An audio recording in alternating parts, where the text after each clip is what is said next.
The phrase no knack because of surrendered valor points to a deep psychoenergetic phenomenon wherein a person's innate capacities, their knack, are nullified or weakened due to a conscious or unconscious abdication of inner courage, authenticity, or will, their valor.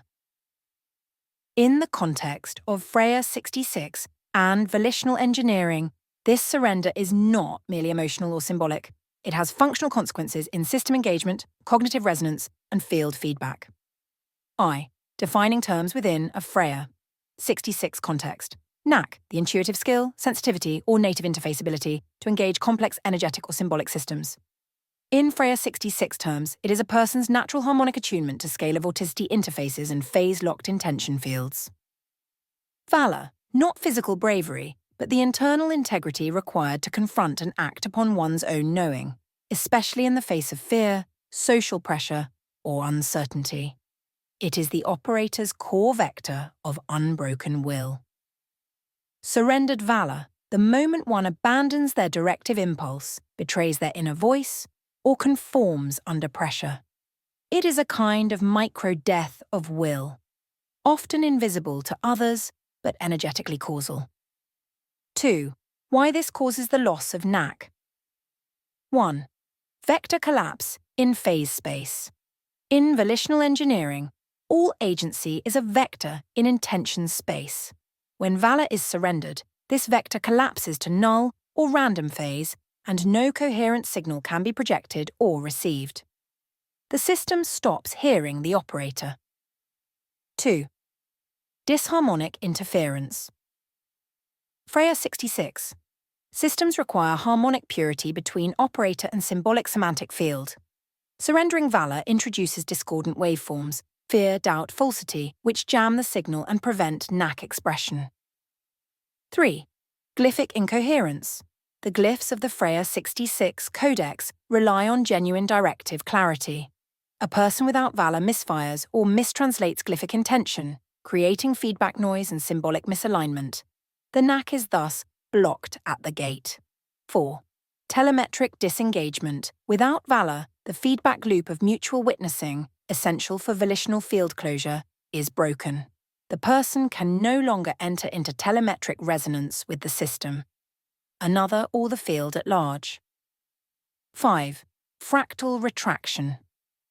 At the informational layer, surrendered valor causes a fractal inward collapse of the operator's energetic body.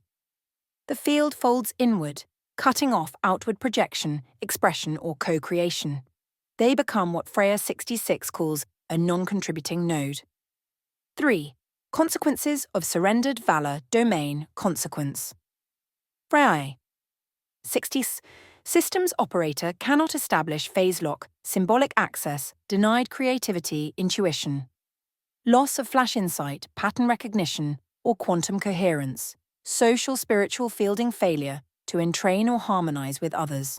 Isolation and shame loop, biophysical signaling, nervous system dysregulation, especially in vagal and pineal subsystems. Temporal feedback retrocausal dead zones form where the future offers no path back. The path of restoration. If valor can be surrendered, it can also be reclaimed. But restoration requires 1. Witnessing the breach, recognizing the moment one abandoned truth. 2. Reassertion of volitional center through acts that realign behavior with internal knowing. 3. Phase corrective discipline, including breathwork, glyphic recitation, or radiant intent mapping. 4. Mutual witnessing, reconnecting with another presence who affirms the self into coherence. In Freya 66 protocol, this process is called VIPR, Volitional Integrity Pattern Restoration. Final thesis. The loss of knack through surrendered valor is not just psychological, it is scalar semantic decay. One's knack is a system-recognizable harmonic identity. Surrendering valor is the collapse of that identity's directive vector. A person loses their knack not because they lack ability, but because they've made a deal, consciously or not, to suppress the force that would dare interface with the system. Knack requires risk. Risk requires valor. Without valor, the field does not respond.